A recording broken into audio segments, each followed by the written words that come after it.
వీళ్ళు ఒక రకమైతే కాంగ్రెస్ పార్టీ పెద్ద సభ అధికారంలో ఉన్నారు, ఆర్భాటం హంగు పెద్ద సభ పెట్టి ఏం మాట్లాడతారు వాళ్ళు? గుంటనక్క నిన్న ఢిల్లీ పోయింది, గుంటనక్క నిన్న ఢిల్లీ పోయింది. గుంపు మేస్త్రి ఏమంటాడు? ఆ గుంటనక్క ఢిల్లీకి ఎందుకు పోయిందో నాకు తెలుసు, ఆర్ఎస్ఎస్ పెద్దల్ని కలవడానికి పోయింది, కాళేశ్వరం కేసు లేదు అవుతుంది అందుకే పోయింది. నాకు సంపూర్ణంగా కోర్ట్స్ మీద విశ్వాసం ఉందండి, నాకు సంపూర్ణంగా కోర్ట్స్ మీద వాళ్ళ జడ్జిమెంట్ మీద విశ్వాసం ఉంది. కానీ ఒక ముఖ్యమంత్రి స్థాయిలో ఉన్న వ్యక్తి ఈ గుంటనక్క పోయి ఆర్ఎస్ఎస్ పెద్దల్ని కలుస్తుంది అని గుంటనక్కతో డీల్ మాట్లాడుతున్నా ఏమంటుండు? నువ్వు చెప్తావా, నువ్వెవరు కలిసినావో నేను చెప్పాలనా? అరే నీకు తెలిస్తే నువ్వు చెప్పాలి కదా ప్రజలకు, నువ్వు ముఖ్యమంత్రివి కదా, నీకు బాధ్యత ఉంది కదా. అట్లా కాకుండా డీల్ మాట్లాడుతున్నాడు. నీకు తెలుసా, నాకు తెలుసు నువ్వు ఎక్కడికి పోయినావో నేను చెప్తా. ఏం మాటలు ఇవి? అంటే ముఖ్యమంత్రి స్థాయిలో ఉన్నటువంటి వ్యక్తి కోర్టులలో ఉన్న తీర్పుల్ని ప్రభావితం చేయగలుగుతారు కొంతమంది అనేటటువంటి డైరెక్ట్గా మాట్లాడుతూ సంపూర్ణంగా రాజ్యాంగాన్ని, రాజ్యాంగబద్ధ సంస్థల్ని స్లైటన్ చేస్తూ ప్రజలకు ఏమాత్రం విశ్వాసం లేకుండా చేస్తున్నారు. అంతేకాకుండా ఏమంటాడు ఆయన? సేమ్ ఏదైతే ప్రజల పట్ల బీఆర్ఎస్ పార్టీ లెక్కలేనితనం ప్రదర్శిస్తుందో అదే లెక్కలేనితనాన్ని కూడా కాంగ్రెస్ పార్టీ ప్రదర్శిస్తే ఏమంటాడు ఆయన? నేను ప్రతిపక్షం లేకుండా చేస్తాను. నువ్వెవరు చేయడానికి?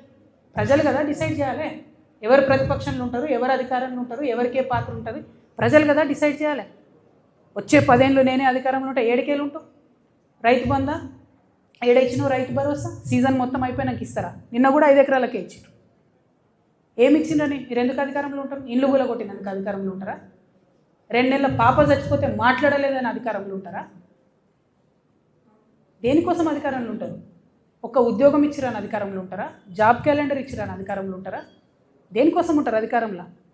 ఎట్లా లేకుండా చేస్తారు ప్రతిపక్షాన్ని? ఏ లెక్కలేనితనం బీఆర్ఎస్ పార్టీ ప్రజల పట్ల ఇప్పటికీ ప్రదర్శిస్తున్నదో, ప్రజలే తప్పు చేసిరంటే ఆత్మవిమర్శ చేసుకుంటలేదు బీఆర్ఎస్ పార్టీ. అందుకే అంటున్నా 1000 ఏళ్ళైనా బీఆర్ఎస్ పార్టీ మారదు, అదే తోవలో కాంగ్రెస్ పార్టీ కూడా పోతున్నది తప్పితే వేరే ఏం లేదు. వీళ్ళిద్దరూ తూకిత్తా అంటే తూకిత్తా, నేను సభ పెట్టినా, నేను పెద్ద సభ పెట్టినా, ఇది తప్పితే బల ప్రదర్శన తప్పితే ప్రజల గురించి మాట్లాడింది లేదు, ప్రజల కోసం ఆలోచించేది లేదు. డెఫినెట్గా మారాలి పాలిటిక్స్. దయచేసి పాలిటిక్స్ మారాలి, ప్రజల సెంట్రిక్గా పాలిటిక్స్ జరగాలి, నాయకుల సెంట్రిక్గా కాదు, పార్టీల సెంట్రిక్గా కాదు. ప్రజలకు ఏదైనా ఇబ్బంది ఉంటే దాన్ని అడ్రస్ చేసేటట్టు రాజకీయ నాయకత్వం ఉండాలి. దానికోసమే ఈ రాష్ట్రంలో కొత్త రాజకీయ శక్తిగా మేము ఆవిర్భవించబోతా ఉన్నాం. 25వ తారీఖు నాడు ప్రజలందరినీ నేను రిక్వెస్ట్ చేస్తూ ఉన్నా, దయచేసి కథలు రండి, తరలి రండి. ఒక ఆడబిడ్డగా నేను ఒక ప్రయత్నం చేద్దాం అనుకుంటున్నా, ఒక కొత్త తరహా రాజకీయం చేద్దాం అనుకుంటున్నా.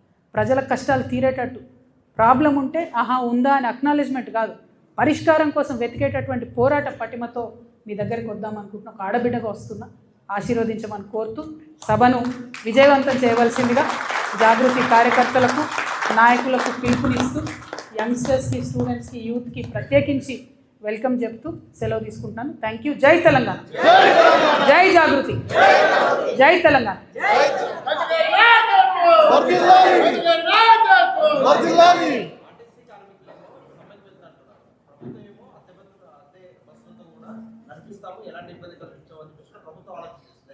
ఎగ్జాక్ట్లీ లెక్కలేనితనం అండి. కార్మికులు అంటే లెక్కలేనితనం. ఇవాళ జరుగుతున్నది ఏంటిది? ఆర్టీసీలో మొత్తంగా ప్రైవేట్ ఎలక్ట్రిక్ బస్సులను కొనుక్కొచ్చి, అవి కూడా కొంటలేరు, కిరాయికి తెస్తారు.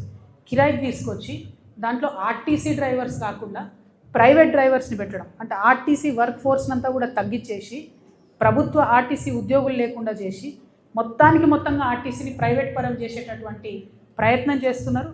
దాంట్లో అవినీతి దాగి ఉంది, ఉన్నటువంటి ఉద్యోగాలను తీసేసేటటువంటి కుట్ర దాగి ఉన్నది. అన్నిటికన్నా ప్రాబ్లం ఏమవుతుందంటే గవర్నమెంట్ ఆర్టీసీ డ్రైవర్లు వెల్ ట్రైన్డ్ ఉంటారు, భద్రంగా బస్సు నడపగలుగుతారు. కానీ వచ్చేటటువంటి ప్రైవేట్ డ్రైవరు ట్రైనింగ్ ఉందా లేదా కూడా కనీసం ఈ ప్రభుత్వాలు చూస్తలేవు. కేవలం వచ్చేటటువంటి ప్రైవేట్ సంస్థలకు లబ్ధి చేకూర్చడం, వాళ్లకు అదనంగా బెనిఫిట్ ఎట్లా చేయాలి, దాంట్లో వీళ్ళ కమిషన్ ఎట్లా రావాలనే ఆలోచన తప్పితే ఇంకొకటి లేదు.